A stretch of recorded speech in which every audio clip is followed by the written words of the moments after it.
Eh bien bonjour à tous et bienvenue dans la suite des tutos consacrés au suivi de mouvement. Comme promis, je vous avais dit que le second tuto parlerait de la correction de suivi. Là on s'aperçoit que le suivi est bon. Mon calque nul est encore cadré sur le visage de la jeune fille.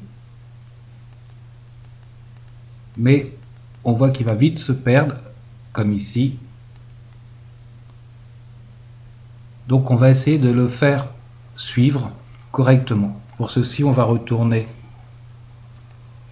dans notre vidéo au niveau du point de suivi. Et on va dans le calque. Voilà. Et là, on a notre point de suivi. On s'aperçoit effectivement que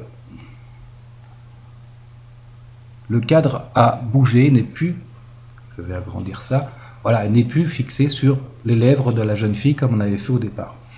Donc on va revenir image par image pour voir à quel moment il se décale. On va ramener notre image.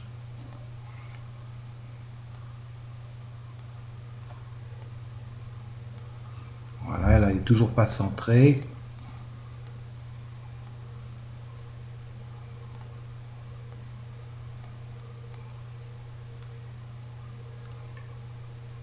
Là, il est à peu près bon, encore que on n'est pas tout à fait centré.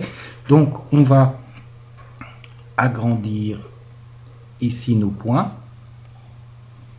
Et on va prendre comme ceci. On va cliquer voilà, dans le cadre. Et on va ramener. Et on va passer à l'image suivante.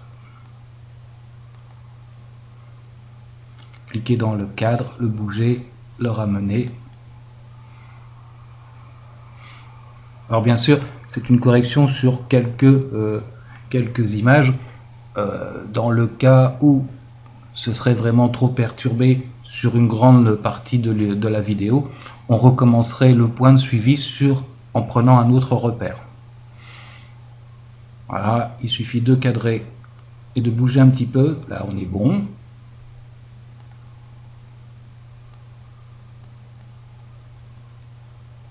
Voilà, je me recadre sur les lèvres.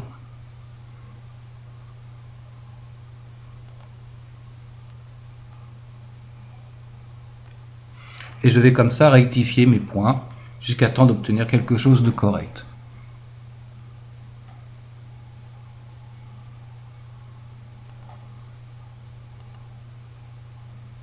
Bien, voilà pour la correction de cadre, de suivi de mouvement. Il suffit de revenir parfois. After Effects se perd un peu dans son suivi de mouvement. Il est parfois utile de revenir un petit peu sur quelques ajustements pour être dans quelque chose de correct.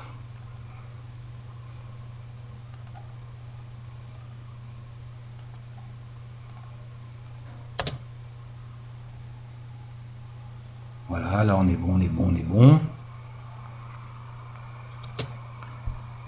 Là, bien entendu, on n'a plus de suivi de mouvement puisque la jeune fille est sortie hors cadre.